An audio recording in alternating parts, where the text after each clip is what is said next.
যাব সিউড়ির 21 নম্বর ওয়ার্ডে।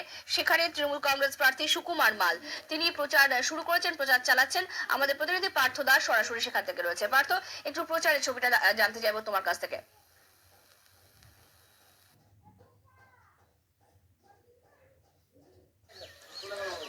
দেখো, আজকে যেমন আবহাওয়ার খামখেয়ালি, যেমন সকাল থেকে রাতভর বৃষ্টি চলছে, কিন্তু থেমে নেই এই তৃণমূল কংগ্রেস। এই নতুন যে ওয়ার্ডটি সংশোধন করেছেন, এই ওয়ার্ডের প্রার্থী সুকুমার মাল সেই সকাল থেকে বৃষ্টিকে উপেক্ষা করে মানুষের দরজায় দরজায় ভোট প্রচারে নেমে পড়েছেন ইতিমধ্যে।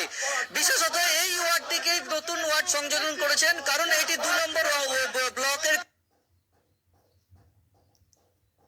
অঞ্চলের অন্তর্গত ছিল। সেটি এখন এই মুহূর্তে সেটি হয়ে গেছে পৌরসভার অন্তর্গত, সিউড়ি পৌরসভার অন্তর্গত 21 নম্বর ওয়ার্ড। বিশেষত মানুষ সেটাই চাইছিল যে পৌরসভা অন্তর্গত হোক, এই মানুষ তাদের পৌরসভার সুবিধা পাক। সেই সুবিধার